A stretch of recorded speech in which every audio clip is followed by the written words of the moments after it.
All these lies and delusions wake me up, show me a new dawn.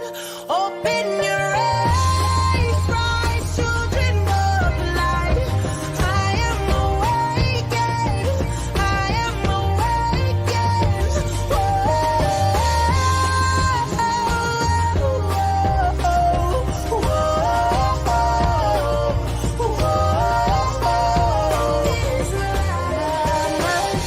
All these lies and delusions wake me up, show me a new dawn.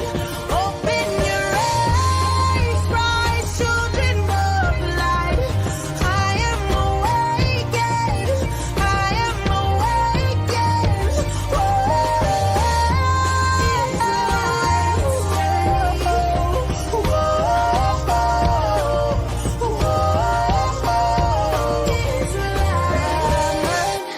All these lies and delusions wake me up, show me a new dawn. Open your eyes, rise, children of light. I am awakened, I am awakened.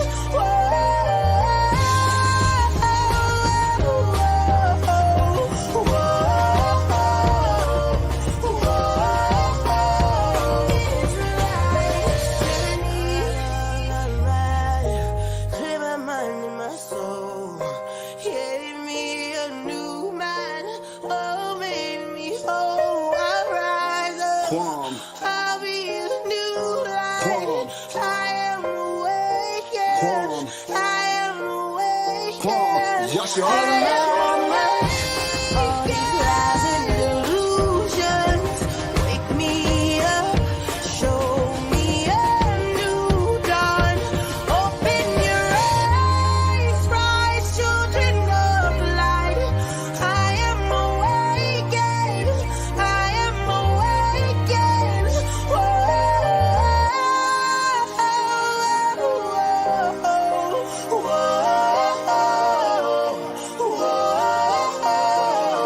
Israelite's journey. Shabbat shalom to all the Israelite family scattered to the four corners of the earth. Praying everybody is blessed and Israel is thriving no matter where we're at. That the Most High Spirit is guiding us through this, through these last days, these last times. As much is going on in the earth, but my brother Najee, Shabbat shalom. Hey, shalom, bro. Shalom. Always great to be on with you. Shalom, everybody. All the fam in the chat. Hope you're enjoying your Shabbat so far. Yeah, man, it's a lot going on in these last days, man. We're experiencing some things that that we as a people have never quite seen before after these 400 years of captivity and the onslaught of our people. So yeah, man, let's get it cracking. All right, so one of the things that we want to talk about today that is very important is the signs of the times. And sometimes we get caught up with the glorious signs like eclipses and blood moons and darkening of the sun and, catastrophes on earth, earthquakes and hurricanes and so forth and so on. But we forget the little nuances of other signs that we're at a certain period in time. One is which is economic collapse, a recession. Right now, you would have the feds or the Federal Reserve. When I say the feds, I don't mean the federal government, but I'm talking about the people who control the money, the banking industry, is pushing a narrative that right now the economy is in a good place, despite the signs on the ground, despite the signs of joblessness, despite the people, inflationary prices causing people to really have to huddle up and get roommates and things like that, not to be able to afford to have a living wage in this country. Nobody's talking about. And we're not talking about how these things play in prophecy.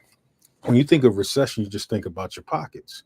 But what is recession being? How is recession applied to the signs within Revelations, the signs within Zechariah, the signs within Isaiah? How are those signs of economic collapse and recession playing out in the earth regarding the time that the Mashiach comes, even our deliverance out of America. And that right there is so important. Let us go. Let us go that we be not a partaker of her sins, be not a partaker of her plagues. Because these things, Babylon will be touched. The Most High's hands will be laid on them. And he's going to take the horns. He's going to take those nations that he's raising up to put his hands on them and to burn this place with fire. He's going to do that. And how do we fall into a category where we're not affected by those things? We have to be aware that the things that they tell you not to worry about, you need to worry about. Like there's a part in the manuscript in the book of Psalms that says they were in fear where no fear was. Because a lot of the fears that we fear are not the right things. A lot of the things that we fear are perpetuated by the nations that tell us when to be afraid, when not to be afraid. When we go to the heathen and say we have to have equal rights, that we have to go to the heathen for any plight that we might have, they tell us what to be afraid of and what not to be afraid of, what to be mad at and what not to be mad at, whose cause is to fight for and whose cause is not to fight for. So one of the things that we need to establish now is that are we in a part in Revelations that could lead to our deliverance?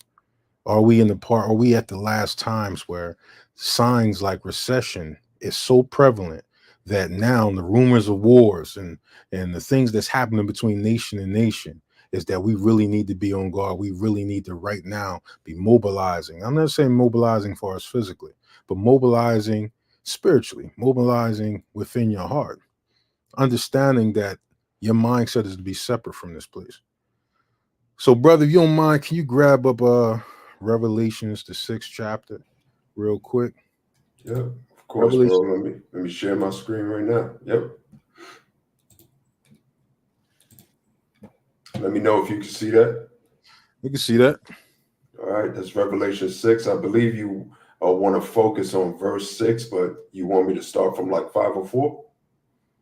Yeah, start at verse 5, I believe it is. All right. Verse 5, and we can read down to verse 8. All right, here we go. And when he had opened the third seal, I heard the third beast say, "Come and see." And I beheld, and lo, a black horse, and he that sat on him had a pair of balances in his hand. Now, pause real quick, brother. If you go in the book of Zechariah, we know that these horses represent, or the chariots rather, represents the spirit of the Most High. But the spirit of the Most High is moving nations in these situations. And it says he sat on him, had a pair of balances in his hands. Balances is a sign of doing business. It's a sign of interactions, commerce between man and man. It's a sign of money and infrastructure, economy. Go ahead, brother. Mm-hmm. And I heard a voice in the midst of the four beasts say, "A measure of wheat for a penny, and 3 measures of barley for a penny. And see thou hurt not the oil and the wine." Now, when you look at see not hurt the oil and the wine, you see the penny, you see the measures of barley and wheat. We're talking about an illustration of inflation, if you want to use it in modern terms or modern naming, inflation. How right now, if you were to take and buy bread in 1913 and buy it now, that the price of it is so much higher, even though you're not making as much anymore. To buy bread now would actually require you to buy less amounts and get little in return, uh, way beyond what you would pay many years ago. And why is this important? If you're not making the money to go up with the increase in price of food or anything else, the price of living, then you're in a situation where now you cannot live or support yourself or support your family members. It says, "Hurt not the oil and the wine." Now, the oil is representing of the Most High's anointed, and the wine is easily connected to Revelations. What is it, 12 and 17? So these are they had the commandments of the Most High in the faith of Yeshua HaMashiach. The wine representing the blood of the covenant. Mm-hmm. Matter of fact, brother, grab up Psalms chapter 115, I believe it is. Psalm chapter 1, verse 15. Where he says, "Touch not my anointed and do my prophets no harm." I believe it's Psalms 115. All right, We give can me start. two seconds. grab that up. It's the same correlation that we have in Ezekiel, the 9th chapter, when the people that have the Most High's name written in them, that the angels told not to touch them. The oil and wine is representing that same correlation. You go to the book of Zechariah. Also, we're going to go to Psalms 115 just to show that same comparison. I believe it's Psalms 115, if I'm not mistaken. Yeah, go to Psalms 105. Go to Psalms 105. There we go. Read down to verse 15. Okay. Read down to verse 15. All right, I'm gonna leave that on the screen. I'm gonna just start reading. Hope that's okay. Oh, give thanks unto the Most High. Call upon his name. Make known his deeds among the people. Sing unto him. Sing psalms unto him. Take ye of all his wondrous works. Glory ye in his holy name. Let the heart of them rejoice that seek the Most High. Seek the Most High in his strength. Seek his face evermore. Verse 5. Remember his marvelous works that he hath done, his wonders and his judgments of his mouth. O ye seed of Abraham, his servant, ye children of Jacob, his chosen. Now think about the most. One pause, 1 second. O ye Mm-hmm. seed of Abraham, his servant, ye children of Jacob, his chosen. Go ahead, bro. Mm-hmm. He is the Most High, Elohim. His judgments are in all the earth. He hath remembered his covenant forever, the word which he commanded to 1,000 generations. Which covenant hath he made with Abraham, and his oath unto Isaac, and confirmed the same unto Jacob for a law, and to Israel for an everlasting covenant. Now, the chosen representing the anointed of the Most High, the covenant representing the blood, representing the Mashiach, representing the faith, the oil and the wine. Continue. Mm-hmm. Saying, unto thee will I give the land of Canaan, the lot of your inheritance. When they were but a few men in number, yea, very few, and strangers in it. When they went from one nation to another, from one kingdom to another. He suffered no man to do them wrong. Yea, he reproved kings for their sakes. Verse 15, saying, touch not mine anointed, and do my prophets no harm. Now, let's go back to verse 13 when he says, when they went from one nation to another, and from one kingdom to another people, he suffered no man to do them wrong. Yea, he reproved kings for their sake, saying, touch not mine anointed and do my prophets no harm. Not that we won't feel the experiences of being within our captivity, but that we would be preserved through them. So we're talking about the anointed being preserved through the hardships that's come. It's not that you won't be broke. It's not that you all of us because we're the Israelites that your pockets won't be touched. Yes, your pockets will be touched, but it's talking about that the things that's happening will not bring them to ruin. The same thing it meant when we went into Babylon before, that the elect was always protected. They went through hardship, they went through the slavery of it, but they were protected. The Most High had a seal upon them that when he was bringing these things, they were set apart from the impact of those things. People killed themselves from not having money. People killed themselves for losing all their possessions. People go through psychological transformations when they lose the things that belong to them because they mean so much. This is just saying that touch not the oil and wine. It's not going to do these things to my people to whom the covenant is built. Not my anointed, not the ones who have made a covenant and a sacrifice, like it says in the book of Psalms, the 50th chapter, I believe it is. And, I was just going to say real quick, I really appreciate and like the fact that you just explained that, because I think sometimes we believe that when it says these things won't touch the people of the Most High, that it means, okay, we are going to be totally untouched by any kind of famine or inflation or loss of economic value. And I just wanted to bring up real quick, when the people of Israel were under oppression and slavery in Egypt, and Moses and Aaron went to Pharaoh and said, let my people go. There was a point where Pharaoh made it even harder. right? That's There right. was a point where Pharaoh made it harder and said, okay, take away, I believe it was straw from them making bricks and have that make it harder for them. So the oppression got harder. And I think part of that oppression was to let the people see, right? Because he only sent Moses and Aaron. He didn't send everybody, right? So this was only Moses and Aaron.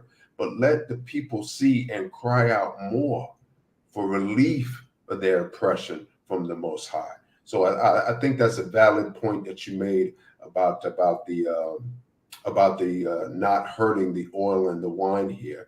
But let us understand what the Most High is actually saying. We need to cry out to the Most High for our deliverance. That is of the utmost importance, because every time in Scripture that you hear the Most High coming to rescue his people, whether it was because of sin that they went into a certain captivity or situation, every time you see that happening, the people cried out to the Most High. And that's no different from Egypt, and that'll be no different from our deliverance from here. Absolutely. And sometimes we think that we forget the scriptures as Zorn is tried in the fire, so is acceptable men in the furnace of adversity. There's a part in the book of Second Ezra where he says, "Bring me my gold that was tried with fire." I don't know if y'all remember that. Matter of fact, let's grab that up in Second Ezra. Bring me my gold that was tried with fire. And that's talking about you. That's not talking about a precious metal. That's talking about you being his gold that was tried with fire. Bring me my gold that was tried with fire. I believe it's in Second Ezra. So the reason that you're tried with fire, the reason this is talking about you is because we are going to go through the things that's happening. We're going to go through the things that's happening to everybody else. It's just that we're going to be preserved through them. Might be Second Ezra. Make sure it's Second Ezra. I'll just looked it up real quick. Can you see my screen? Oh, I always do this thing with the I'll just stop sharing and share that one more time. Give me a second. You just wanted that verse, right? Yeah, I want that verse where it talks about bring my gold that was tried with fire. I'm cool. Matter of fact, that might be Gad the seer. Can you see the screen, bro? Second Ezra 16. Let me see. Verse 73. Then shall they be known who are my chosen, and they shall be tried as the gold in the fire. Right. That's a precept as well. But it actually has a verse, I believe, inside let's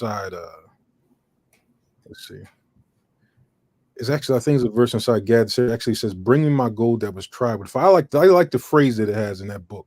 It says, "Bring me my gold that was tried with fire." Now you're gonna have other ways that we can look at that verse, like bring me the grape clusters, bring me the olive tree. But that particular verse is that you are the goal. And if you go into Second Ezra, the 7th chapter, the one with the 100 and I believe 60 verses, he says, "Give me that which is precious." And it makes an illustration of how gold is more valuable than silver and silver than bronze. It says the Most High desires that which is precious, and that's who you are supposed to be. That's who we are supposed to be. We're supposed to be that gold. We're supposed to come through. We're supposed to be refined by all these things that's happening on the earth and come out like gold.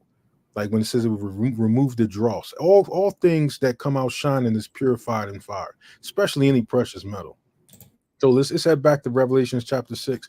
But that phrase, "Bring me my gold that was tried with fire." So when you see the verse where it says, "Touch not the oil and wine," when you see things in Ezekiel, the 9th chapter, where it's talking about don't touch the ones who sigh and cry in Jerusalem for the abominations thereof.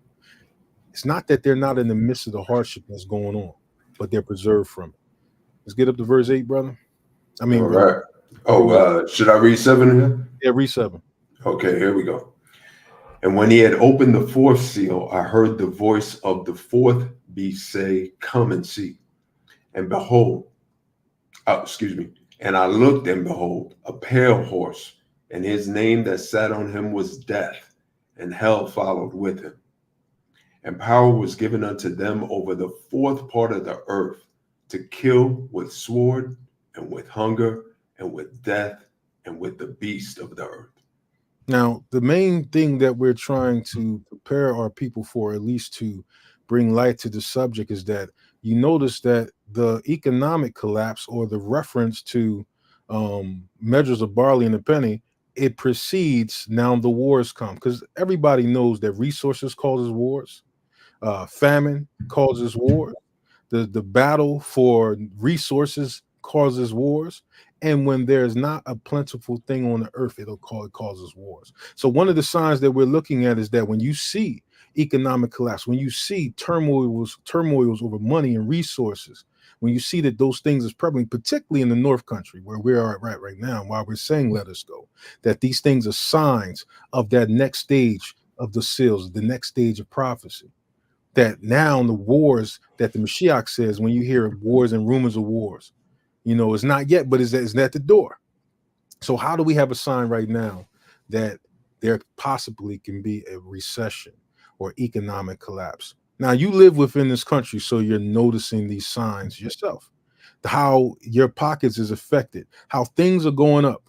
I went into Dollar General one day.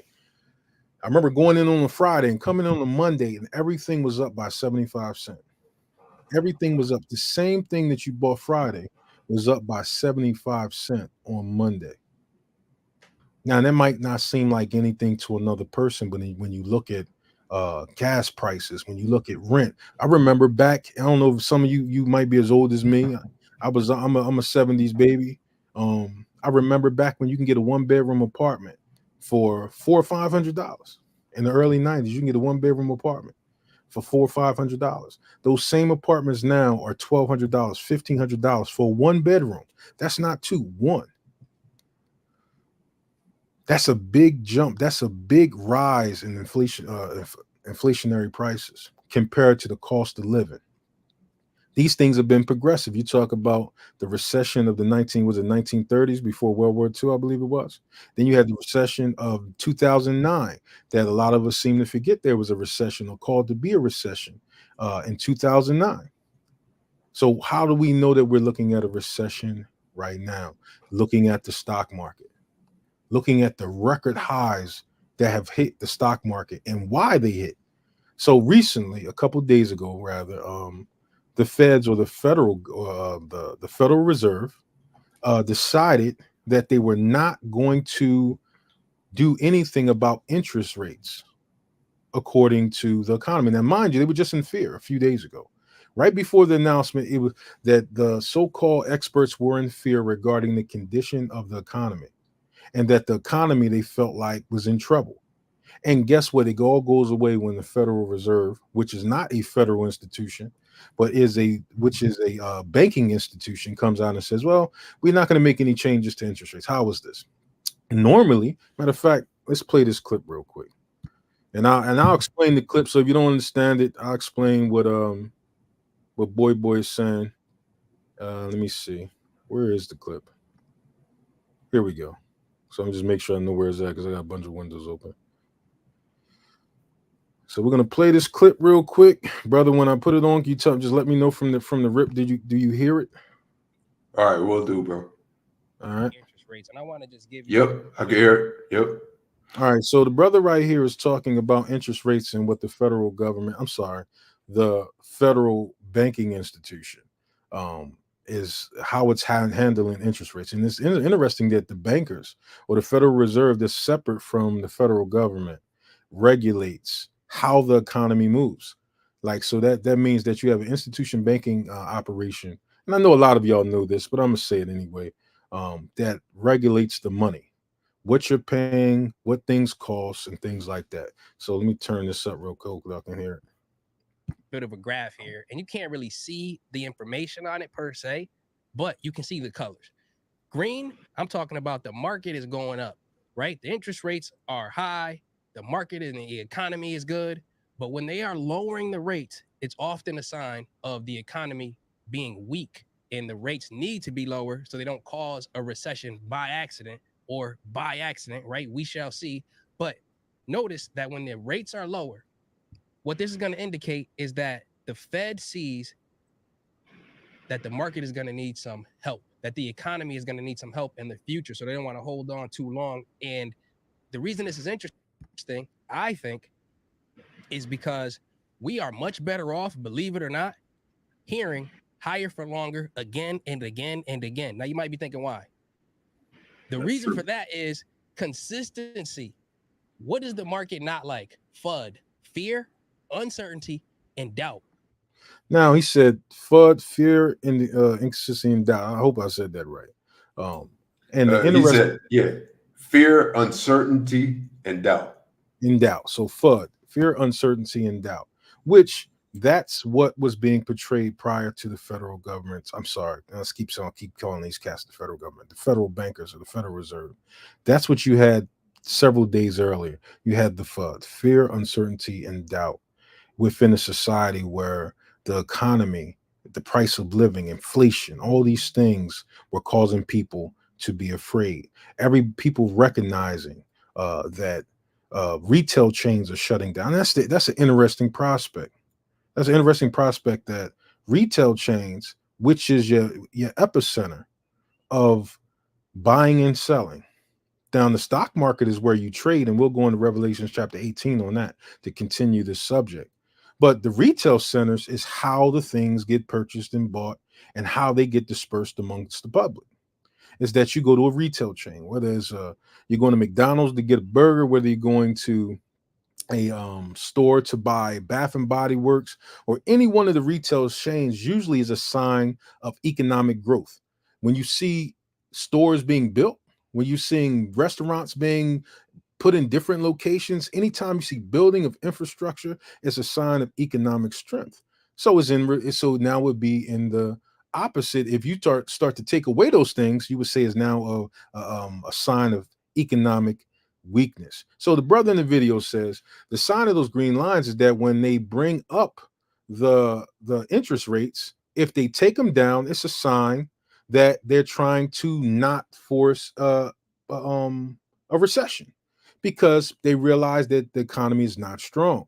But when they leave the prices high, that's supposed to allude that there's a sign of economic strength. But what's the problem when the signs on the ground say you're in a weak economic condition, but the prices stay high?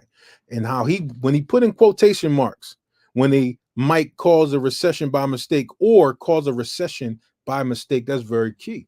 Because these guys are not talking about the Bible. These brothers are just talking about straight up economics. At least the two brothers on there, you got the two Edomites on there. Make no confusion that they're spiritual Israelites. But just to make this statement is that if they keep interest rates prices up, given the fact that you have a economic collapse, is that the fact that you have infrastructure is not growing, but actually things are shutting down. Now it looks like they're trying to force a recession. They're trying to force a measure of barley for a penny or a measure of wheat for a penny. They're forcing it for what? So that the sword could be drawn according to Revelations.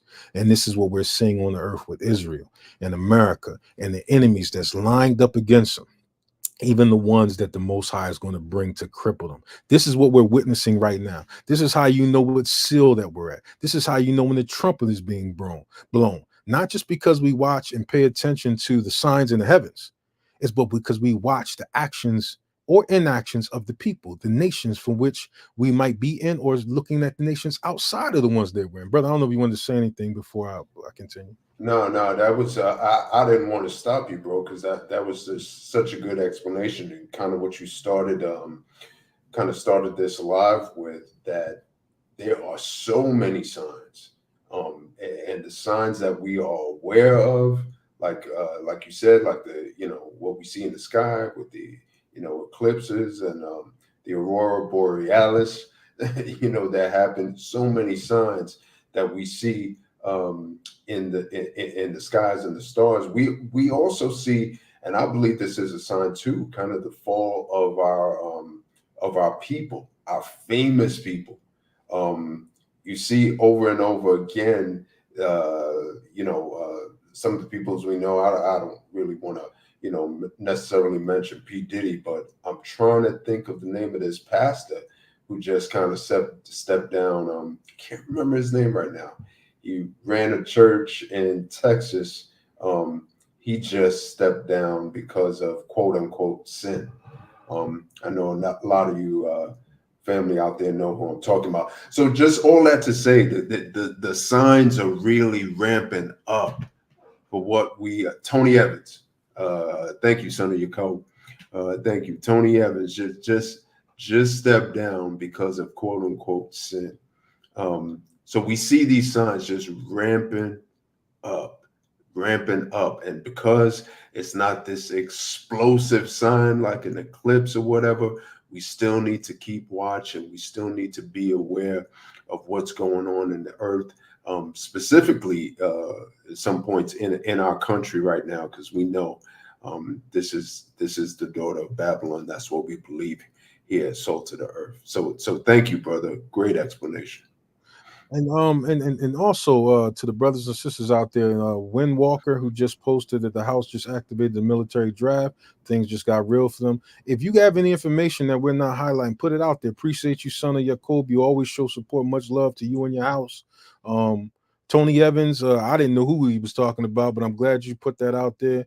I know a lot of us have our ear close to the ground, and we have our hands to the sky in prayer. If you have any information regarding these things and you want to come up and speak, or you just want to put them inside the comments so we can highlight it, and maybe we might have some knowledge, and if we don't, it'd be good that you enlighten us on these things as well, that we may take a look at it ourselves. But these things are happening in the earth right now, and I mean that we're not to say that none of us are paying attention, but it's necessary, because these are the seals being loosed. These are the things that are moving forth to the next steps in prophecy. People always want to know what happens next. Well, okay, the movements of the nations is telling us what's happening. We know what needs to happen with us. These are they who have the commandments of the Most High, have the faith of Yeshua HaMashiach. We know what we need to do, but we also have to be aware of what's going on. Part of being defended against what's happening is knowing that it's happening. You know, if a woman takes a punch at you, and say she doesn't have the strength to knock you out, then the hit still hurts. So, but if you know it's coming, you can move. So it's not a matter of whether every shot is a killing shot or a hurting shot. Sometimes a shot hurts. And the things that you see coming is a way to move out the way. That's why the Bible says the righteous see of trouble when they get out the way. No different if you take your little kid. If you got anybody have kids, they got a 3-year-old, 4-year-old. That little kid does not have the power and strength to put forth enough velocity to hit you with 6 pounds of impact, which is supposed to be enough to knock you out. But that kid, if he opens his hand, I don't care if he's 3 years old, that sting on your face will sting. And believe it or not, little kids are faster a lot of times than older people. So if you say you put your head down there thinking that you got parrying skills, that little kid will smack you so fast and it stings. It's not enough to do any real damage, but knowing that it's coming is part of avoiding it. The righteous will know that these things are coming and will know how to, in the spirit of the Most High, to maneuver in light of these things. So we're going to continue on the same token of subject. And I wanted to bring up this article real quick, and let me share my screen, because like I was saying to you brothers and sisters before, is that the Fed's saying that they will not lower interest rates is forcing a economic recession, and it's forcing it because the economy is bad. There are no jobs. People are struggling with money. Inflation has overcome the people. So by them ignoring it is basically to tell you, just listen to us and don't watch with your own eyes or hear with your own ears. They're saying, just listen to us. Oh, everything is going to be fine. This is what they're telling you. That's why you had the explosion inside the stock market. Apple went up. The SPY went up. The S&P 500 went up. All these companies were going up. Why just a few seconds ago, they were going down, because they wanted to quell the fear.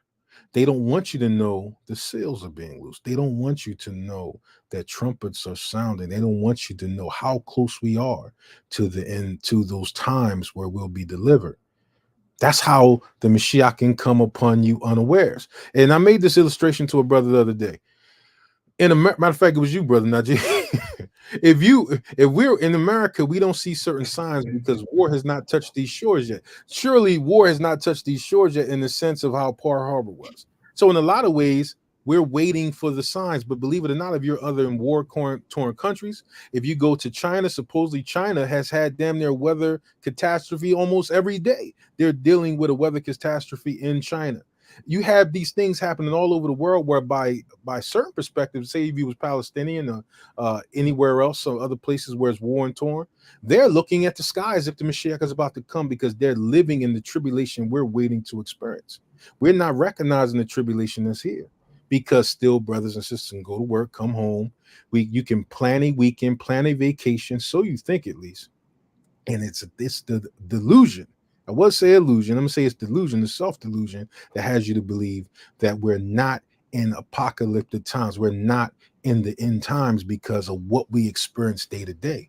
Because the signs that we're experiencing now, before they intensify, we're not recognizing those signs. Signs like the pending recession, if indeed we can call it pending, because I believe that we're in it right now. So let me share my screen, brother. Did you want to vibe out to that? Yeah, while you pull that up, I was we were having a conversation. Yeah, it was me that you said that too, and sometimes we look at the world in a different light from how we look at things at home. But I will say this, and it's not just because social media is able to send information around the world in seconds. So now in these days, as opposed to back in the day, we can see things more readily. If you look, I mean, at any news outlet, including social media, you will see the catastrophes, and we don't even have to go around the world to see them. Just the other day, I was reading some news about these heavy floods in Florida. And, we say, okay, well, Florida's used to rain, they're used to floods, it gets really hot in the summer. No, these things are not normal, because these things are ramping up all over the world, even in the United States. They're expecting this record heat again in the United States just this summer. A really hot place like India, which is, historically hot. If you guys didn't know, in the past couple of weeks or so, there's been record heats in India with people actually dying from these heats. It's not normal. So the normalcy that we saw with these things is also ramping up. So we have to be aware, like Brother Elisha was saying, we have to be aware of these signs, these things that are coming. These things that may seem like the baby slap, like the little kid, about to slap you. That's not going to cause any harm, but you got to be prepared for it. You got to be ready for it, because they are ramping up big time, big time. Absolutely, absolutely, and we have to take recognition of these things. Right here we have a report about retail stores or retail sellers, and it says retailers have announced plans to close almost 3,200 locations in 2024, a increase of 24% from a year ago. Some are victims of poor management, but others are struggling with changing consumer habits. I made this statement the other day too. I said that they will have us to believe that the economy is in good hands despite retail chains closing down, as if everybody can work for Amazon. Some people may make make the illustration that, okay, well, a lot of people ordering online. I mean, now to some degree that can affect retail stores. That can affect it, but not to the degree of this amount of stores being shut down. Sometimes, as a matter of fact, is not even more conducive to order online. So let's just take a look at some of them. Family Dollar, 620 chains. Rue 21, they have their number. I don't want to quote them all.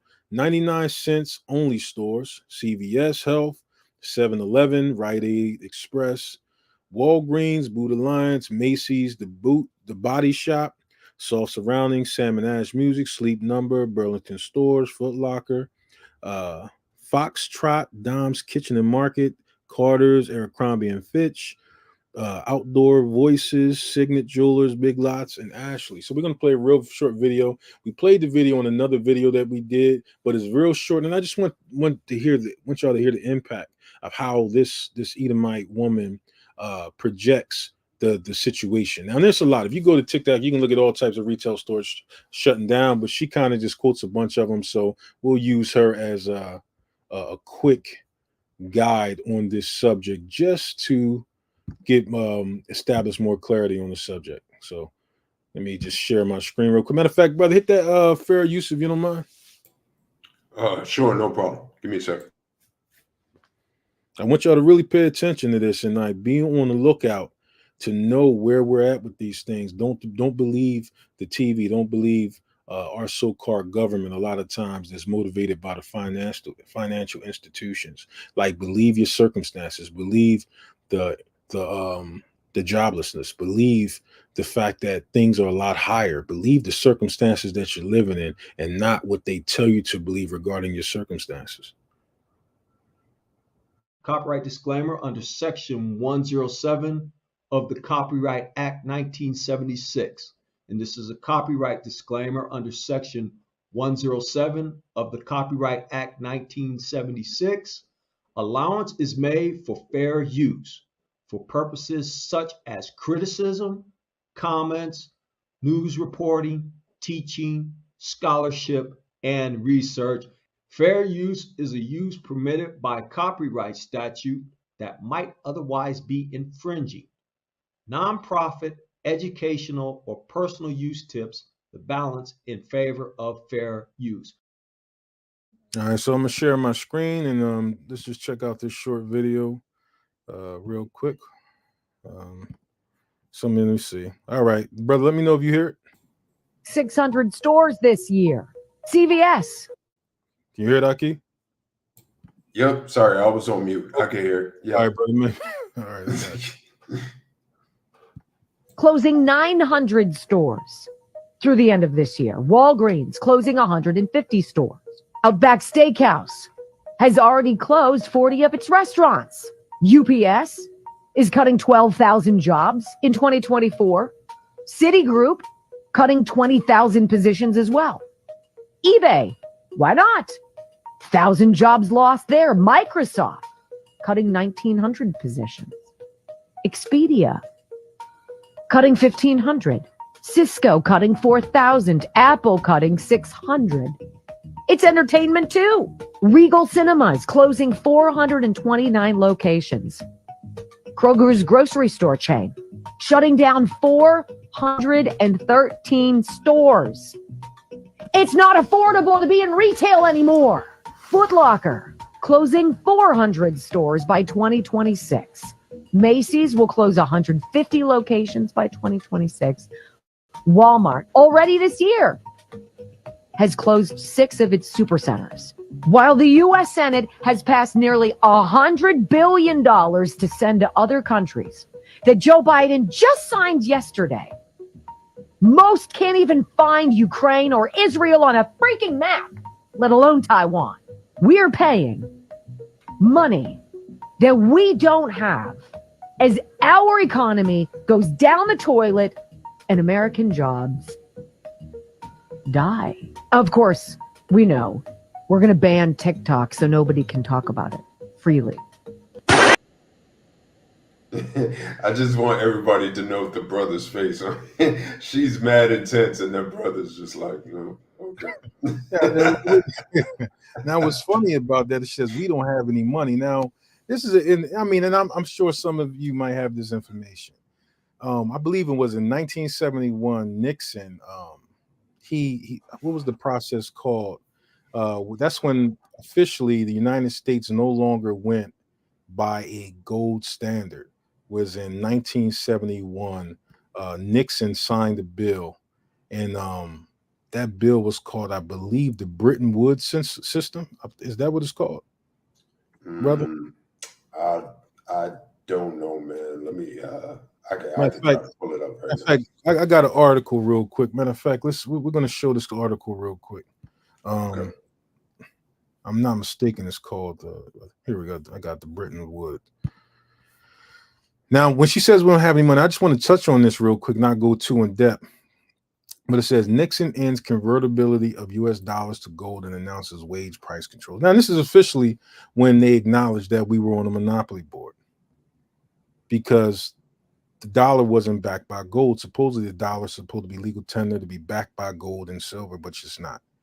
And I mean, just to highlight this, I believe the United States between Fort Knox, which is in Kentucky, and the Federal Reserve Vault in New York has maybe a total of 12,000 tons of gold. If I'm not mistaken, I think it's over 6,000 tons in the Federal Reserve Vault in New York, and it might be a little less in Fort Knox. The point is this, is that those totals only accumulate to over 200 and something $billion.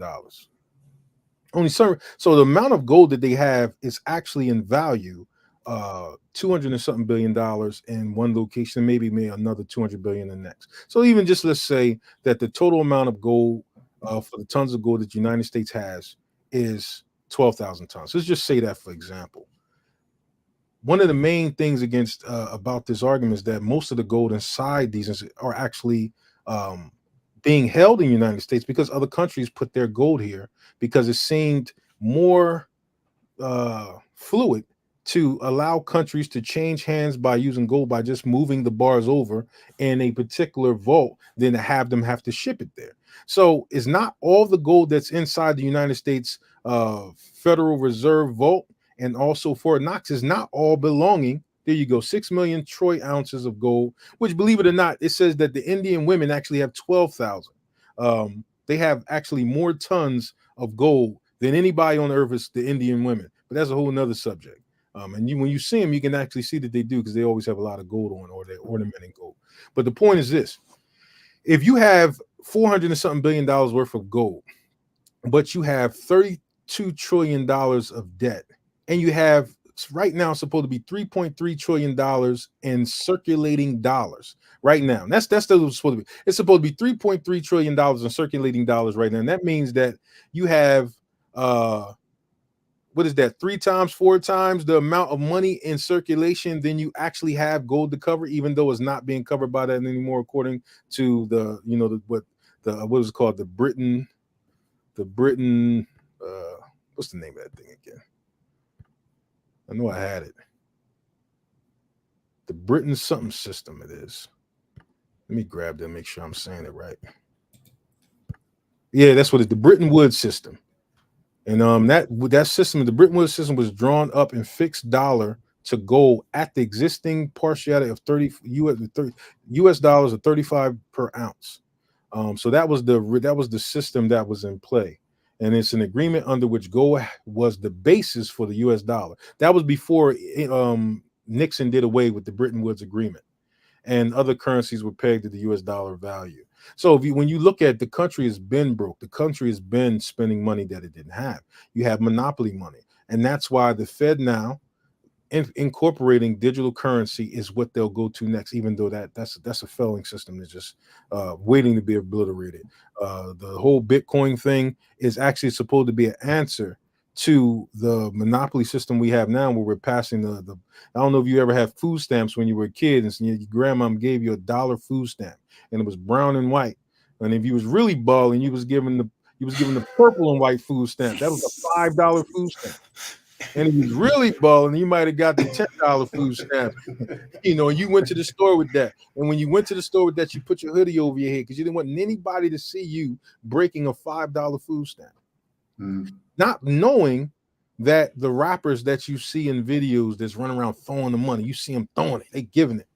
Talk about, or the women talking about, oh, I'm about the bag, are all running around with food stamp money. Running around with fictitious money. And it's backed by nothing. It's only good within the system of infrastructure that is allowed to take it. Hence, there you go, bro. Win Walker, like that you did that. Saudi Arabia just killed the petrodollar by joining BRICS. That's why the name of this video is that we will no longer take the petrodollar, or at least the screensaver that we had. Is that not only is Saudi Arabia not taking it, I hope everybody got that information about the Federal Reserve and the debt and all that. But the fact is that they're not the only country. Believe it or not, as a matter of fact, let's grab up this other article real quick. Israel, being the I guess you could call them the ungrateful. I'm not going to say that because this video might not make it that long if I say that. Israel. Let me bring up this article real quick regarding what Israel did. Let's share this one real quick. If I get this up. Now, matter of fact, we'll do this one first, just to show the level of influence that they have, which I know we showed before. But let's just show a little bit more of their influence. Remember we talked about the foreign aid, brother, how Israel has received over $330-something billion since 1948 from the United States government? Mm-hmm. Can you see the article? Yeah, we can see it. Yep. Just to make this to show this analysis. Which country received the most foreign aid between 1946 and 2024? Over $1 trillion, or roughly 30% of the U.S. foreign aid has gone to 5 countries. Israel being the top one, $337 billion. That was before the most recent package where they received, I believe, another additional $30 billion. And that's aside from what the churches give in $2 billion. And that's aside from the reparations and billions that they get. And Israel runs the Congress.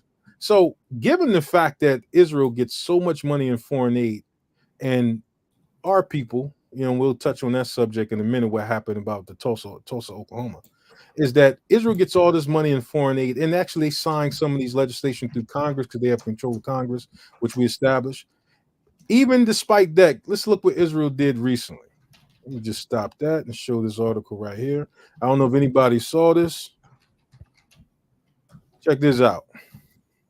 Showing further that the dollar is about to collapse. Israel's central bank adds Chinese yuan to holdings, cuts share of U.S. dollar. Israel Israel central bank takes and adds to its holding of the Chinese yuan. And mind you, brother, Saudi Arabia just did the same thing as well. It actually advanced its holdings on the Chinese yuan as well. Cut share of the U.S. dollar.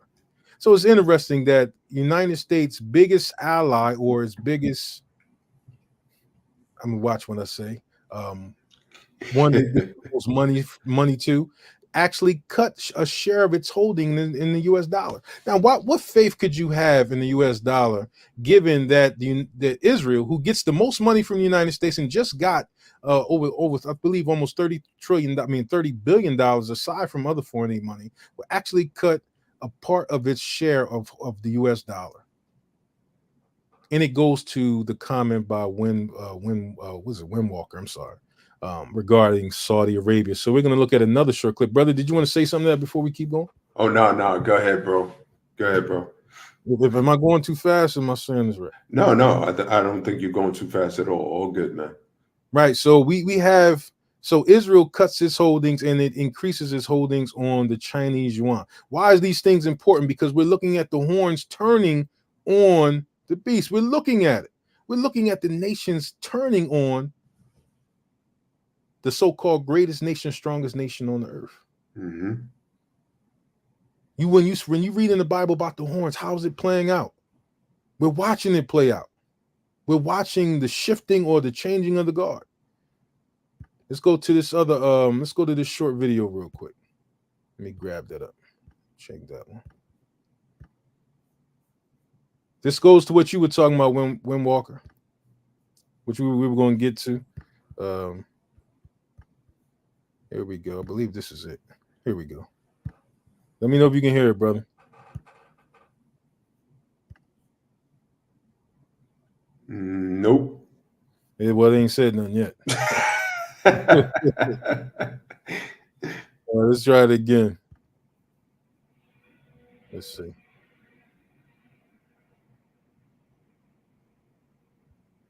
I don't know what that video was. Let's try this again. We can get this thing.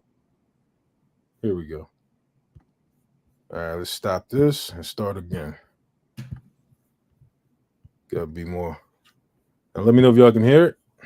The country of Chile. Yep. There we go. We can hear financial markets. Yep. No, probably not. The Western media, of course, hiding that from you. We'll get to that in a minute. Did you hear what Africa just did to the United States dollar? No, probably not. The Western media is also hiding that from you. Did you see what Russia just did to the United States hegemony at their huge conference in St. Petersburg with more than 20 African nations attending? They said, no more American dollar. Enough is enough. No, you didn't see that on CNN because the entire American media infrastructure is corrupt and only concerned with one story, the indictment of Donald Trump. Today, an indictment was unsealed, charging Donald J. Trump with felony violations of our national security laws, as well as participating in a conspiracy to obstruct justice. We are witnessing the greatest financial upheaval in almost 100 years, and they care more about Trump having a box of documents in his house. What about the classified documents in Biden's garage next to his Corvette? And by the way, my Corvette's in a locked garage.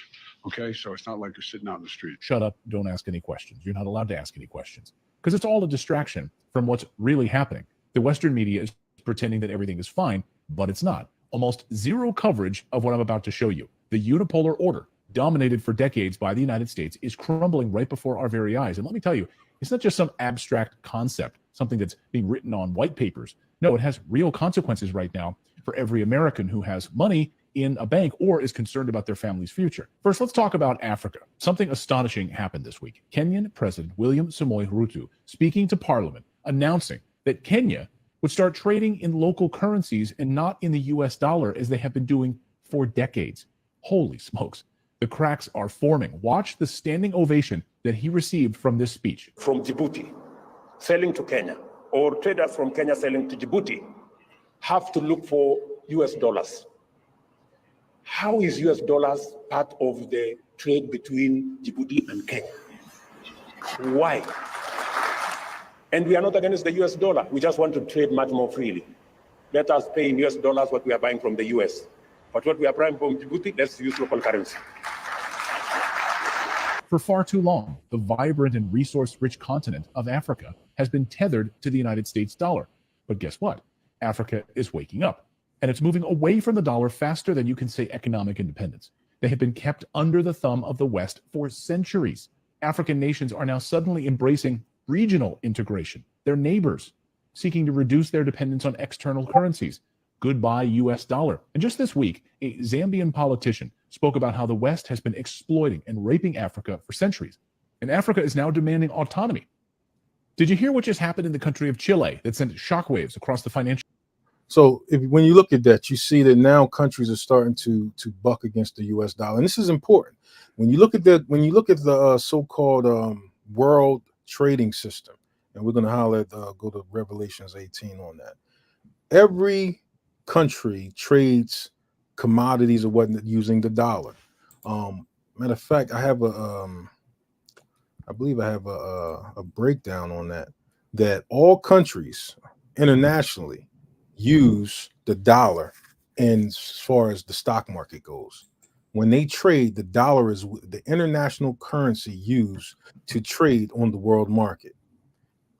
Now, like when you look at that, when you see countries starting to break away from the dollar, when you see major countries, brother, grab up that article about the Saudis, the one that Windwaker was talking about, Windwalker, I'm sorry, that you see countries that normally had to go through the United States. That's how the United States was able to put embargoes on people, on countries. That's how they was able to put sanctions. They're able to put sanctions on trade because everything internationally was traded. Even in the New York stock market, if you was go to a website like TradingView, you can see that all countries trade commodities, gold, whatever you want to trade, even currency through Forex is all traded in some system in America and regulated by America, trading worldly goods. And that if the dollar is being devalued, if the dollar is being separated or being going out of circulation, or countries are not starting to use it, we did a video. I pray y'all go back and watch that video that we did about the BRICS conglomerate. It's because it's showing that the dollar, it's the illusion of value, the fact that it's not worth anything, and it's only a means for imperialism or West control. That's why countries are breaking away. And when that happens, and as it happens, it's happening now, it's going to cause the West to intensify the wars against other places. Never mind the fact that a lot of the gold that's in Fort Knox and the federal vault in New York actually belong to other countries, actually belong or is being used as a depository of other banks, other world banks in other countries. Man, I think Switzerland, a couple other ones. Think about that. If the United States, well, we're just not going to give it back. I mean, what would it matter when you have so much more dollars in circulation than gold that backs it? So almost all nations, as it says in Revelations, are complicit in the fact that they're all using fake money, or actually not using money at all, to actually enslave or to keep impoverished the Most High's people. Wherever we may be scattered at, the fact that we lack the dollar is what we're lacking. That's controlled by one of our chief captors, the so-called Edomite.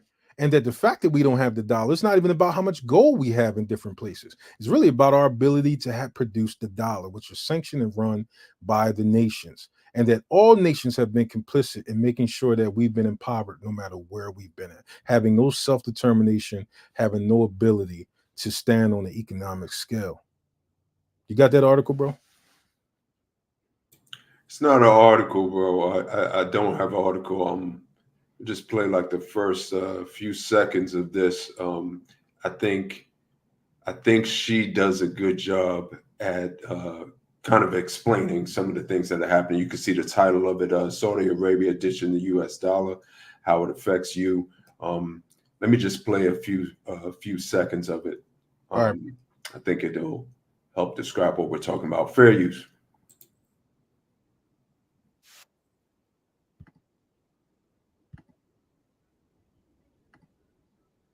I don't hear anything, bro. You can't hear that? I couldn't hear it. Oh, so if you can't hear it, I don't think that the fam can hear it. So give me 1 second. Let me try this one more time.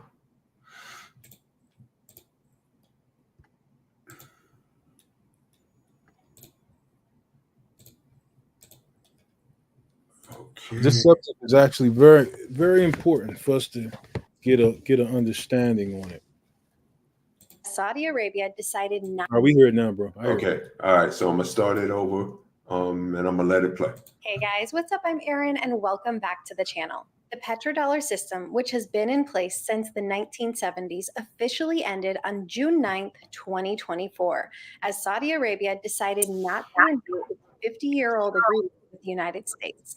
This So Saudi Arabia stopped selling oil. Development means that Saudi Arabia will no longer exclusively sell oil in the US dollar. While this is certainly a macroeconomic event, it will likely have implications that ripple through our economy and impact us on a micro scale. The petrodollar deal significantly contributed to the strength and global dominance of the US dollar. It required countries to use the US dollar to purchase oil. And since oil is a critical global commodity, it created a constant high demand for US dollars. As a result, Right. So I think that's a good explanation. If you want me to play some more of that, bro? No. I mean, I think we're good with that to get the understanding regarding the Saudis and why it's important. Some information years ago about the Saudis even having a certain amount of gold within Fort Knox, or even Federal Reserve vault in New York. But when you look at those things, when you see a country like Saudi Arabia, who is one of the chief so-called partners of the United States when it comes to oil or the oil reserves, you have to wonder about that. You have to wonder about now what happens with the price of gas. How are they going to pay the Saudis? And you think about the BRICS. How is the United States going to afford or be able to continue to have lower prices in things that are already higher than you can afford to pay for now? And they can only go up. That's where we get to Revelation chapter 6. Brother, let's go to Revelation chapter 18. Now we're going to see how these things end up affecting, like these nations that we just highlighted.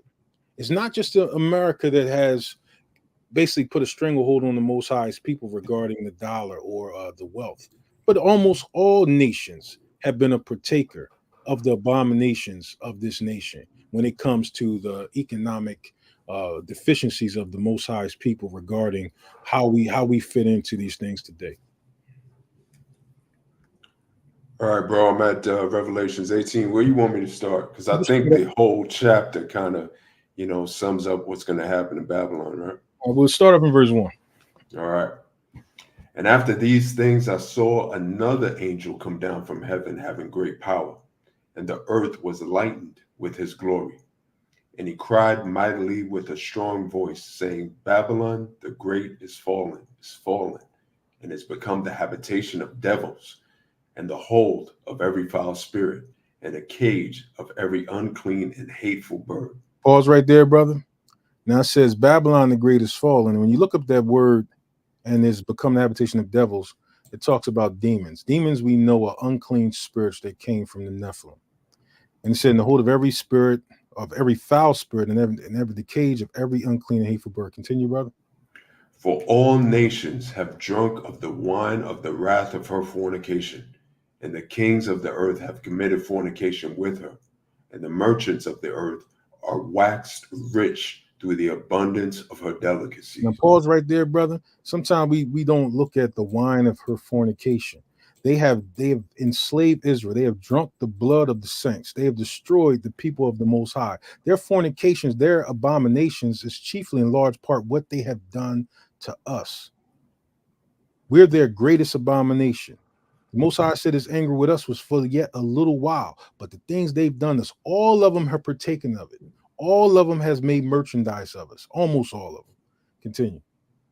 And I heard another voice from heaven saying, Come out of her, my people, that ye be not partakers of her sin, and that ye receive not of her plagues. Now pause right there.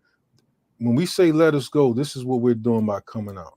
Let us go mean we're not in agreement. Let us go mean that we know we're captives now. That's why we always encourage everybody that comes in to say let us go. When you out in the street, you need to tell our people, let us go, let us go, let us go. That's us coming out spiritually. That's us one step from coming out physically. Continue. For her sins have reached unto heaven, and the Most High hath remembered her iniquities. Reward her even as she rewarded you, and double unto her double according to her works. In the cup which she hath filled, I'm sorry, I'm going to start that part. I'm going to start that old verse over. Reward her even as she rewarded you, and double unto her according to her works. In the cup which she hath filled, fill her double. Now the Most High, now we know that the Most High said, thou art my battle axe and weapons of war. The Most High said he will use us to break them in pieces. It's a part inside the book of Gad the Seer where it says the Most High that we will lay our hands on Edom and I believe it's Moab. And also Japheth, well, I believe it's a part in there about that. That when we reward to them double, that means we're going to take this gold that you said that they have, they silver, we're going to take that. We're going to spoil them. We're going to do what they did to us. He would take them captive whose captives they were. Isaiah the 14th chapter, those who put us in servitude, they shall become our servants. The things that they did to us will happen to them. This is why it's important that when our people is talking about, well, what about the white man? What about them? What about them? Through Christianity or the church of insanity. This is why this is why we say what we say. Because you are so busy trying to worry about protecting the very people to whom you're going to have to lay your hands on. You're so busy worrying about preserving their wealth to whom belongs to you and that you will have to take. This is why you have to, it says, come out of her, my people. Let the Stockholm syndrome go. Let them go in your heart. Let them go in your spirit. Because it'll be a physical manifestation of what we have to do to these people. When the Most High say that we have to reward them double, that's thus saith the Most High. The Most High's word spoke that. It has to happen. Your love or your allegiance with them has to be let go. All the nations that we have so much pity for have done these things to us. So at what point does our empathy run out? For the very people that it takes for them to be rich, it takes for us to be poor. Go ahead, bro. How much that has she glorified herself and lived deliciously, so much torment and sorrow give her. For she saith in her heart, I sit a queen and am no widow, and shall see no sorrow. Now, their wealth has come off the blood and backs of other people. Their resources have come through thievery and theft and death and slavery. Not just talking about the United Snakes, the snakes of America. We're talking about Switzerland, we talk about France, we talk about the Congo, we're talking about all the ways that they have increased their holdings by the blood of the Most High's people, even on the earth, period. It's not just us as mourning.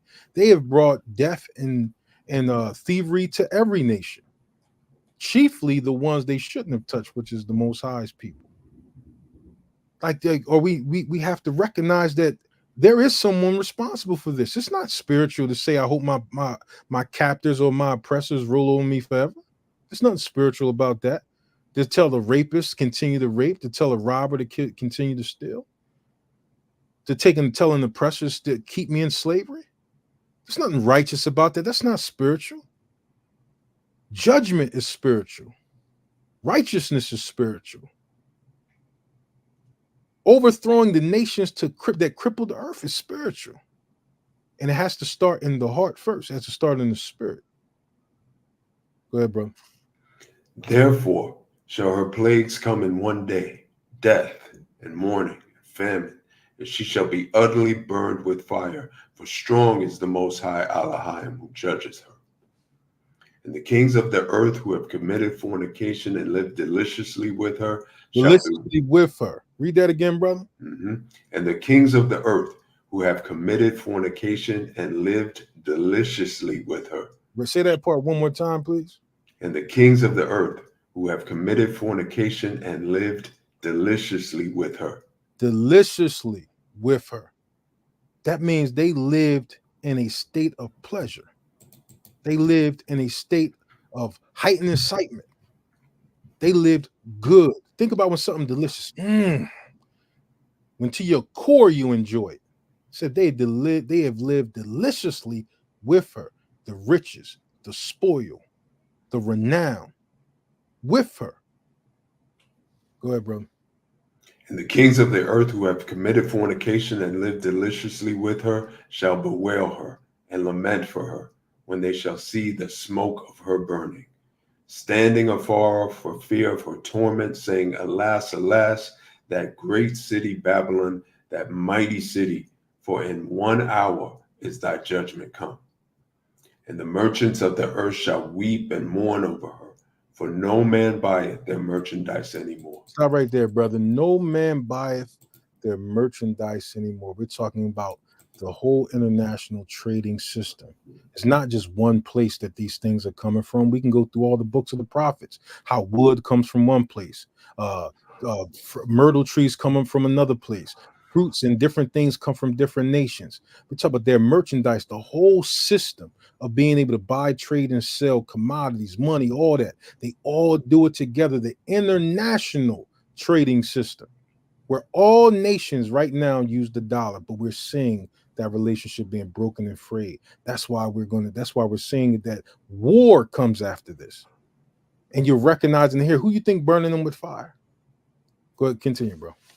The merchandise of gold and silver and precious stones and of pearls and fine linen and purple and silk and scarlet and all thyine wood and all manner of vessels of ivory and all manner of vessels of most precious wood and of brass and iron and marble and cinnamon and odors and ointments and frankincense and wine and oil and fine flour and wheat and beasts and sheep and horses and chariots and slaves and souls of men. Read that last part one more time, just the last few words. And sheep and horses and chariots and slaves and souls of men. When the Revelations talk about the dead that's buried in the sea, y'all know the history, that the sharks used to follow the slave ships over because so many dead bodies were thrown over. The slaves and souls of men, chiefly talking about the Most High's people. I believe in the book of Zechariah, talk about our testimony. Why do you think it's perfect that we're the witnesses? Who gives a better testimony than the victim? Brother? Who gives a better testimony than the victim? No one. Don't you know that under the color of law, you don't need a victim, but according to what is supposed to be the Constitution, that there had to be a victim? Even inside the so-called Constitution, even inside the so-called United States injustice system, that there had to be a victim for there to be a crime. Israel is the victim of the crimes perpetrated against Israel. We hold these things as the testimony against the nations. The righteous blood, or even the ones who are not so righteous, is a testimony against all the nations that were a partaker of it. You ever heard of something called conspiracy? In conspiracy, one person can just be a conspirator and not commit the act, not have planned the act, but can been complicit and be guilty. How many nations were complicit and are guilty of what happened to Zion? Continue, bro. Ye are my witnesses, says the Most High. Say that again. Get that. I missed that part. What did you say? Yeah, and that's I wasn't reading from Revelation there. I'm quoting, ye are my witnesses, says the Most High. Ye are my witnesses. All right, verse 14. And the fruits that thou so lustest after are departed from thee, and all things which were dainty and goodly are departed from thee, and thou shalt find them no more at all. Now you should be at the bottom of the earth. Now you should be the tail and not the head. Now you're going to know what it's like to have that sense of lack, want. Continue, bro. The merchants of these things which were made rich by her shall stand afar off for the fear of her torment, weeping and wailing and saying. Go, I'm sorry, just stop right there, brother. Mm-hmm. Merchants of these things which were made rich by her. Every nation has made, or most of them, made their money by dealing in the international trade or the stock market. We can just call it the stock market for lack of a better term for it. But international trade is how everybody becomes rich. This is how nations make their money, through trade. Why do you think there's something called what do they call them? If they do trade embargoes, they do what's another thing? Sanctions. The United States always hit people through sanction because the dollar is the measure for which all these trades are conducted. It's international, it's worldly. So the merchants of these things which were made rich by her made it easy for nations that don't share the same language or the same currency to trade and be made rich by each other based off of what they produce, goods and services, minerals, whatever it may be, which we previously read. Continue, bro. And saying, alas, alas, that great city that was clothed in fine linen and purple and scarlet. Oh, wait, purple and scarlet, those are Israelite colors. All right. because they actually took the royal apparel, put it inside their vaults. They now they stand decked in gold, just like it says in the book of Ecclesiastes. I see servants on horses, and I see kings standing as servants. Absolutely. And purple and scarlet, and decked with gold and precious stones and pearls. For in 1 hour so great riches is come to naught. And every shipmaster and all the company of ships and sailors, and as many as trade by sea, stood afar off. Is it not just showing the what the ports is for? Is it not just showing every nation how they're becoming rich, dealing with each other? One selling salt here, one selling marble here. Everybody together under the whore to make money. They made rich by her. Can't be no more clear than that. Go ahead, bro. I'm sorry. And cried when they saw the smoke of her burning, saying, what city is like unto this great city? Now pause real quick. You remember, I'm sorry, I want to make this point. You remember when the LA riots happened? Yep. And you remember how they had pictures and videos of store owners that watched their businesses burn, and they stood in front of them crying, holding their family? Yep. Just wanted to give you an outlook. Look, put that thought in your mind if you can remember that, how business owners cried when their businesses were burning. And look at this verse again. Go ahead, brother.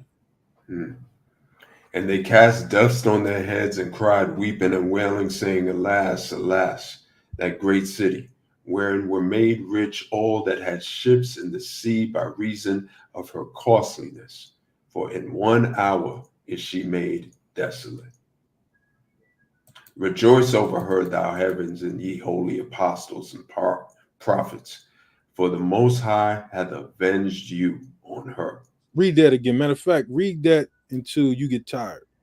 All right. Now, one more time would be. I like that, man. I like that. One more time would be suffice. All right. Rejoice over her, thou heaven, and ye holy apostles and prophets, for the Most High hath avenged you on her. Now, all that we read before, we know is a measure that's happening because of who? The Most High has avenged you on her. So these things we know that they did is against you. The nations that got together did this against you, against us. The Most High said, I will avenge you on her. That's who it's talking about. It's talking about the Most High's people. That's why our testimony is so powerful. That's why our witness is so powerful. Go ahead, bro. And a mighty angel stood up. A mighty angel took up a stone like a great millstone and cast it into the sea, saying, thus with violence shall that great city Babylon be thrown down, and shall be found no more at all. And the voice, I'm sorry, go ahead. And the voice of harpers and musicians and of pipers and trumpeters shall be heard no more at all in thee, and no craftsman of whatever craft he be shall be found any more in thee, and the sound of a millstone shall be heard no more in thee at all. And the light of a candle shall shine no more at all in thee, and the voice of the bridegroom and of the bride shall be heard no more at all in thee. For thy merchants were the great men of the earth, for by thy sorceries were all nations deceived. By thy sorceries all nations was deceived. Chiefly dealing with those fallen angels and unclean spirits to get the advantages that they got. Chiefly by them getting those you go and look at the food boxes and you see all those different chemicals that's not man-made, by their sorceries, by some of the drugs that they put out there, all their sorceries that cause these things. Go ahead, bro. And in her was found the blood of prophets and of saints and of all that were slain upon the earth. And in her was found the blood of the prophets. Now, some would say that there hasn't been a prophet since before the New Testament, showing that they don't really look at those words the right way. We are a nation of priests. We are the prophets of the Most High. We're given to understand prophecy. We're given to understand the things that the Most High is going to do, because he's going to tell us, he's going to reveal it to us. We are the prophets. We may not be the prophet that we read about, but we are the prophets, the sons of the prophets, the blood of the prophets. We are the sons and daughters of the apostles. We are the sons and daughters of Abraham, Isaac, and Jacob, all which were prophets. We are the people for which the Messiah came. We are his people. We are the generation of the righteous. We're the ones the Most High is going to correct the earth to have us stand in the position that he promised to our fathers. When you see your people, when Brother Banya talked about it a week ago, when he said we need to bless, not curse our people. Because when we curse each other, we're cursing the prophets. We're cursing the apostles.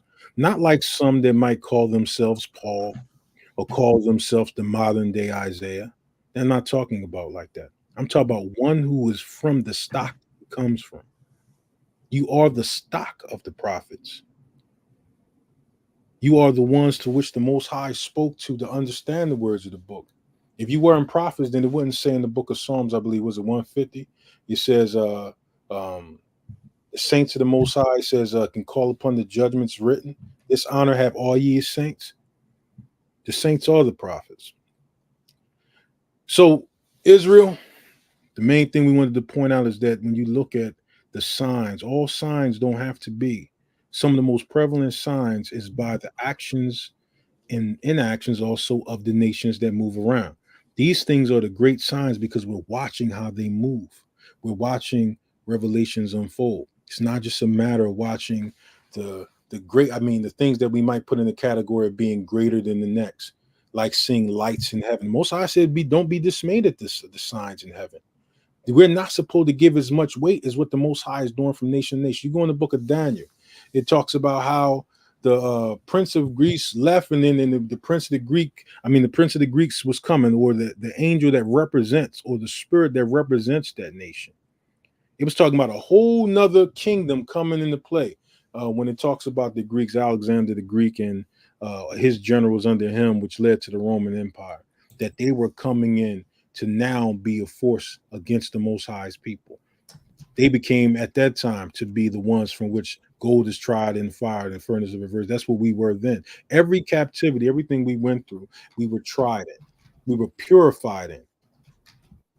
We have the testimony of those nations, and we have the fact that the elect has endured those things in faith and belief, keeping the law, statutes, and commandments of the Most High. Now, I give another example regarding like the Seventh-day Adventists. I heard my mother talking about one day when they believe that the sign is just the Sabbath, and they use the history to say that because you go back to when the Greeks were particularly persecuting us because we kept the Sabbath. But they only used that one thing because the Sabbath was an easy sign to see that one was keeping the commandments of the Most High. So a lot of nations would war with us on those times. So that religion takes that one piece and say that's the main measure of salvation. When it be but a piece to the other pieces of what the Most High has given us, the law, statutes, commandments, the faith of Yeshua Mashiach, who we're supposed to keep. But just that one measure religion takes and say, okay, this is the standard bearer. That is a covenant between the Most High and his people. But these things are signs upon the Most High's people that we keep these things in endurance of what's happening to us, even like right now. So pay attention to what's happening financially. Don't pay attention to what they tell you on the news. Don't pay attention to what they're saying the condition of the country is, that the economy is in a good place. How's the economy in a good place when all the businesses are shutting down? When there's a lack of jobs, when the cost or inflationary prices is more than the cost of living, that you're not making enough money to live in the country that you live in. How are you going to believe them when they say, when the so-called Federal Reserve, not the federal government, but the Federal Reserve says the economy is in a good place, when they're a institution of bankers, people who print money without anything to back it, and the money, the gold that they do have inside the Federal Reserve vault in New York is not even enough to make it to $1 trillion. You're $32 trillion in debt. You have $3.3 trillion in dollars being circulated in the country, and none of it's backed by gold because Nixon did away with the Stanton Smith Britain. I can't remember. I don't know why I have a short-term memory with that thing is out there. But the point is this: we know that it's not backed by anything. We know that they're taking one system of fake money and giving you another. That's why nobody really uses cash anymore. The most cash you see right now is in rap videos if you watch that type of thing. Outside of that, the digital money they have in the debit card, everything is to use direct deposit. I guarantee you 90% of the people in here use direct deposit, and 90% of the people use direct deposit. You'll never even touch the money you say you have. You don't have any physical money outside of a little card in different colors that has your name on it. When the last time you withdrew what you actually have? Because you know you can't do it. You withdraw 10% of anybody who has $100,000, withdraw 10% of that money, and the federal government is looking at you for withdrawing 10% of your own money if you have $100,000. I don't have $100,000, but I can say that will be a test. Nowhere near it. But the point is this, is that you can't even touch the very money that you supposedly own. The gold and the silver is so precious on earth. Imagine if they only circulated, and it'd really be an easy thing. Imagine if things went down in value and only went according to the amount of gold and silver that they had. How easy would that be? So instead of pilling $5 for the thing, you really shoot out there a few pennies, which was done in ancient times. In ancient times, they literally gave you your weight in gold for whatever you got. But that's not how the rich would have got richer. That's how they got rich on our blood. They changed what was working. They changed the real institution of commerce, and they turned it into something where they can unfairly progress and afflict the earth. And now it's coming to an end. Brother, you want to say something? No, not really, bro. That was good. What's on my mind is, and we talked about this before. With all this coming, with us seeing all the signs, all this stuff ramping up, what should we be doing as a people? And we've been pushing the "let us go" mantra, and that "let us go" means a lot to us. And we're hoping that it means a lot to you. Some people think, that when we say let us go, we're talking about let us go and ship us somewhere, ship us somewhere to Africa, or, put us somewhere in Africa. There's a beast system all over this world. I truly believe personally that there's no place on this earth at this moment that we can go where we will be able to practice and produce the things that we need to do in following the laws, statutes, and commandments of the Most High. There's no place on this earth right now where we can comfortably do that without fear. And that is because the principalities are after the people of Israel. They're not after quote unquote black people. They're not after quote unquote Christians. They're not after quote unquote any other people but the people of Israel. And that's why it's important, number one, that we wake up and know who we are, so that when we see these signs wrapping up, we can take them personally, because they are personally about us.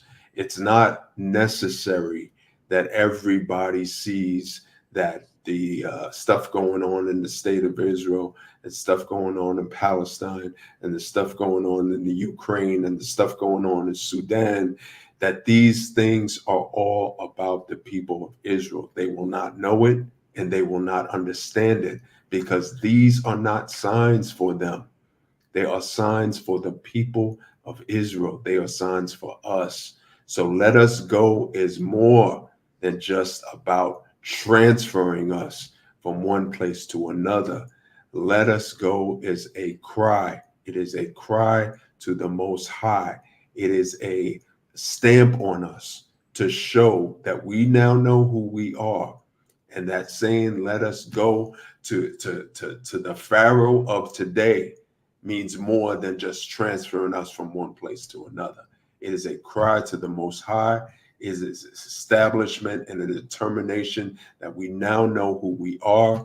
We now know that we deserve reparations for what you've done to us. And regardless of whether they think they're going to give it, whether they think they actually owe it or not, we know that the promises of the Most High is with us and will carry us through.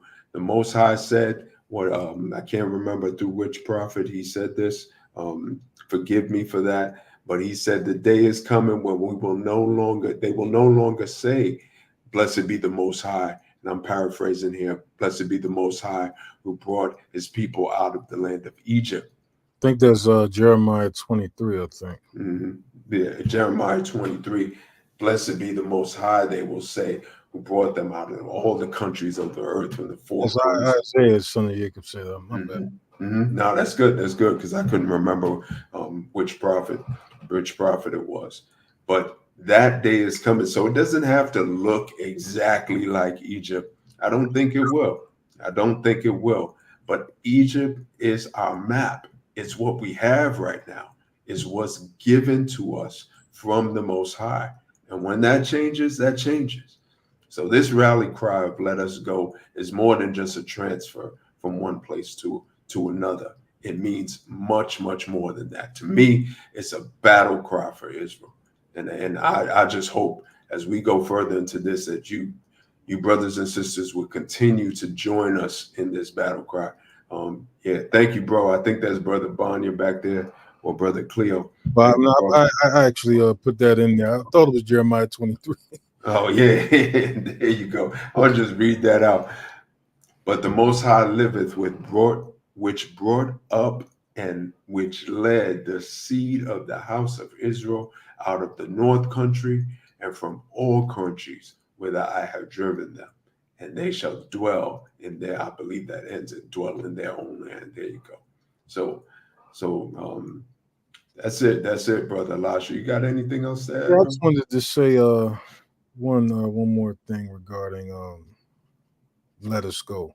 And matter of fact, another thing too, man, make sure you look. I want to see y'all in the comments. I want y'all to comment regarding the situation, regarding the video, regarding anything you can add to it in the comments.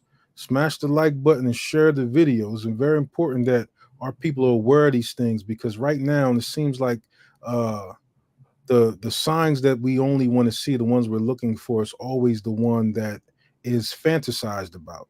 You know, we want to see the ones where the earth is impacted in some type of way. There's some sign in the heaven, but there are signs given to us all around us if we pay attention.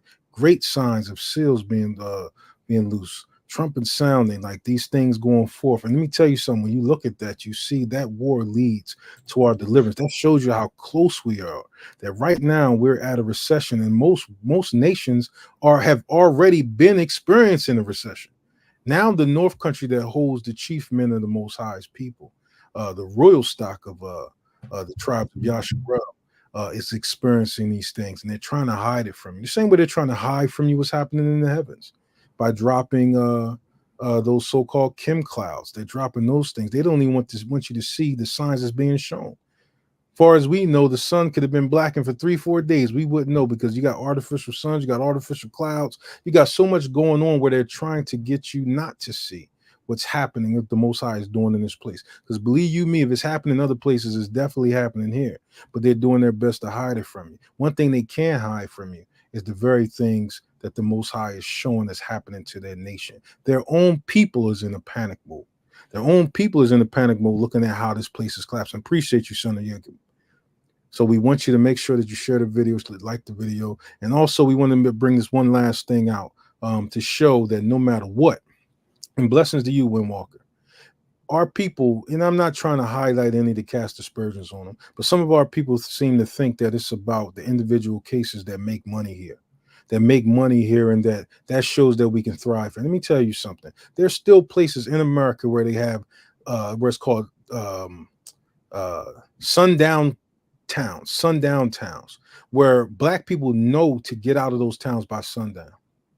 That you know that this is a high likelihood that the police, if not involved, will turn their eyes on certain things that happen to our people in different places. I don't want to say it out too much, because YouTube will ban you for all manner of truth. You know, it's only the lies that seem to fly.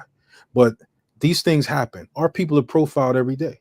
You just had a pastor that was on the Undisputed Truth channel on YouTube. He always highlights racial inequalities. He was pulled over because he was black. They wanted to see if he had drugs in the car. I don't care what you say. No Chinese person has a town inside China that says sun don't go down on a Chinese person when they're all Chinese. No place on earth has a pull over and frisk policy on their own people from some racial bias that they have against their own people. The negative about being enslaved by another people is that their so-called racism or bigotries can come out at any time, and we don't have to deal with that stuff.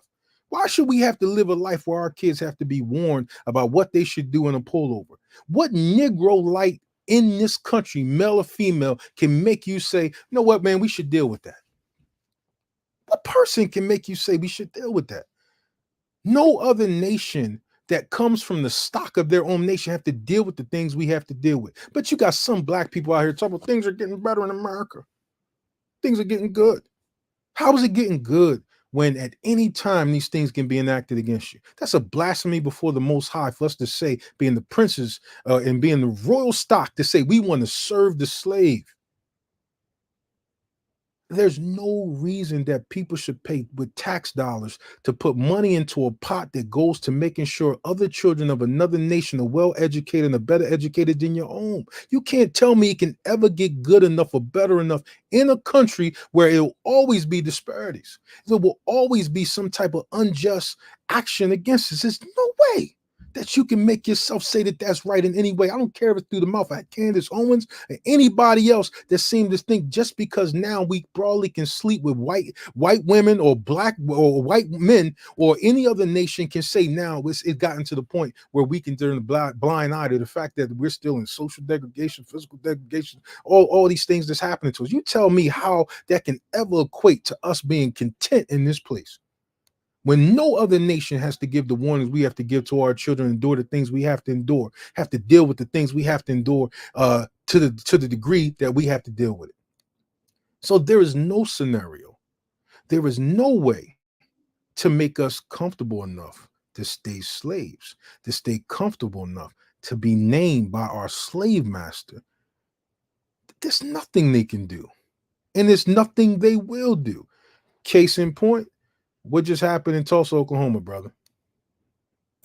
Oh yeah, man. Yeah. Before we close, you want me to share my screen and then put up that? Yeah, put that up real quick before we close out, man. Just to show that while they're running around making sure that Jewish, like so-called ish people, get all the reparations that they can get, and making sure they're getting money through foreign aid, and that any country or business that want government contracts has to make sure they give some type of reparations to them ish people if they had any profitability through the Holocaust. I don't care if they had railroad tracks there. In the same token, these people still deny our people even the judicial right to the things they've done to us in times past. And Tulsa, Oklahoma is just one place. There's Redwood. There's many other places in America that we've been banished from lands, lost money, and never received a thing. Go ahead, brother. I'm sorry. Yeah, no, that's all good. I just put up a post last night. I'm just read the title here: Oklahoma Supreme Court dismisses Tulsa massacre lawsuit, and read one part that I wrote in here. Yeah, right here. I'm gonna just highlight this. Furthermore, Oklahoma state and local officials continue to argue they should not be held accountable for events that took place in 1921. Ah, man. I mean, there's so much we could say about this, so many different places we can go. We know that the G7 just came out of a meeting right now where they've proposed to give the Ukraine billions of dollars. That is money, mostly for money being withheld. That is Russian money being held around the world. They plan to give that money to the Ukrainians. We spoke about earlier, all the money that we have given and continue to give to the state of Israel. Man, this is one of the things that I think will continue to ramp up here in this country. This is one of the things that we will continue to see. We can call it injustice. We can call it continued oppression. We can call it just a means to continue to keep our people down. But if you can't look at a particular place, and in this example, we're taking Tulsa, Oklahoma. If you can't look at a particular place, and there's so many Tulsa, Oklahomas, right? There's so many quote unquote Black Wall Streets in America in history. But if you can't look at that place and see the utter destruction that was placed on our people simply for being our people, and you cannot say, yes, that was wrong, and yes, we owe. Oh my gosh, this is basically just a witness against this country. What we just read in Revelations 18, this is just a witness against this country. I said our country. I tend to do that. Please excuse me for that, brothers and sisters. But this is just an ongoing witness against this country of what they owe us and what they will eventually pay, regardless of whether they want to or not. And go along with what the brother said, and just to add to is again this country, but also their cohorts as well. So we're going to keep in mind that the Most High will rectify these things, and He is raising us up, and will have raised us up. Before we sign out and say peace and blessings to all the family out there, after the Shabbat, if you want to support the channel in any way, you can donate to our Cash App. If you choose them, I always struggle doing this thing on here. I think this is it. Oh, there we go. If you feel the Most High moves your spirit to support the work, you can go to our Cash App and support the work by donating to Salt of the Earth $ at 777.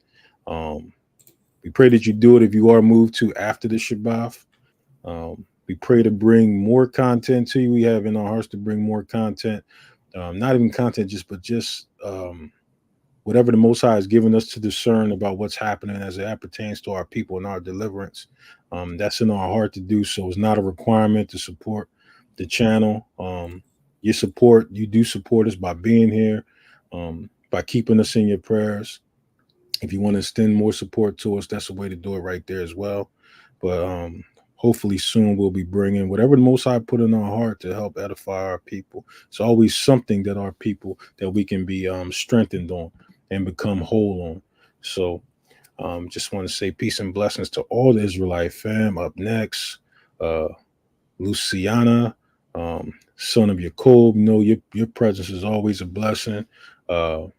Windwalker, all the Israelite fam out there. Forgive me if I didn't say everybody by name, but we pray that the Most High is with you in your houses, and we want to say Shabbat Shalom also to Brother Cleo, brother Banya, and to all the Israelite family scattered to the four corners of the earth. It's been great, brothers and sisters. Shabbat Shalom. Enjoy the rest of the Shabbat with your family and friends. Have a good one.